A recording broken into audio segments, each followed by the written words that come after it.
Katy K from the Calvert Webzine.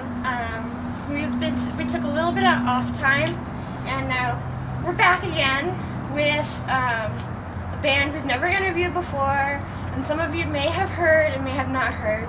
They're from Portland, Maine, and to describe them, they have an addicting sound with feel-good music. And I hope you guys check them out after the interview.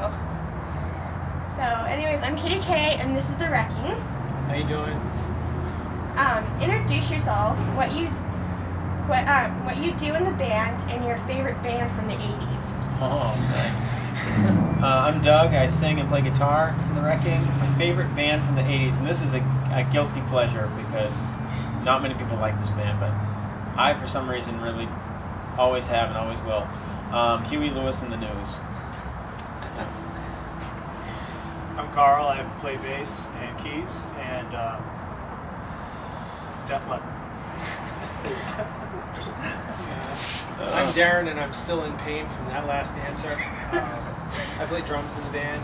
My favorite band from the 80s is one that transcends all eras, and that would be U2. I don't think they can be encapsulated by one era. That's why I didn't say U2, because I don't think they're Yeah, an I know, I 80s cheated. band.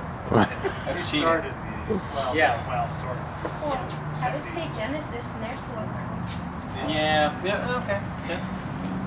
Yeah. So, is that fair? Yes, it's fair. Cheap Trick. Katie says it's fair. Yeah. Cheap Trick's good. Very cool.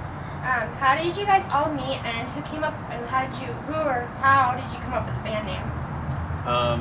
Darren and I are brothers, so we met a long time ago. You can't seem to get rid of it. You know, and Carl was a friend of a friend, and actually we have another fella, Joe McCann, who plays with us as well.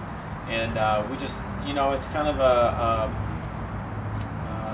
Maine's kind of a smaller community, so it's just, networking and finding people who want to play the same type of music, and just blessed to have people, to play music with that have the same motivation and want to do it.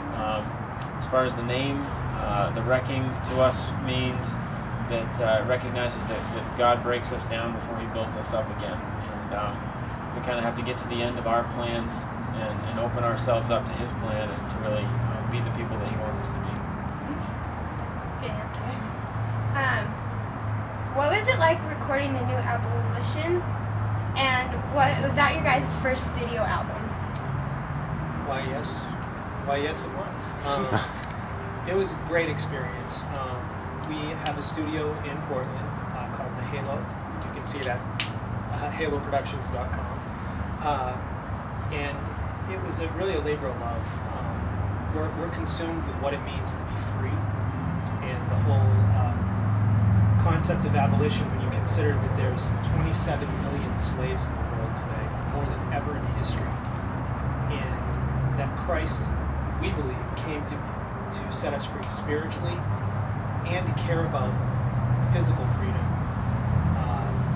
on earth now. And many of the 27 million men, women, and children many of these people are our children. It's appalling. So we believe whatever platform we have, be it a record or a live show or anything where we're allowed a platform, it should belong to those who have no voice. Okay. What is the difference between the new Abolition, and the deluxe edition? So for those who... Yeah.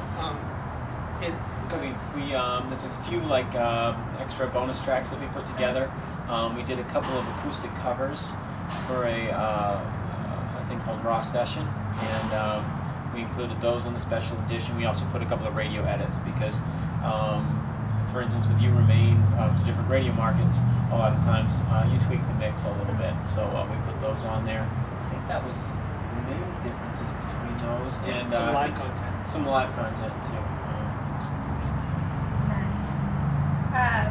Do you guys feel you've changed since you guys became a band? Do you feel you've changed a little bit? Always changing. Yes, always. Yeah, hopefully for the better. Learning, because I think if musically and artistically, if you ever think you got it all figured out, you're in trouble. I think that's the beginning of the end.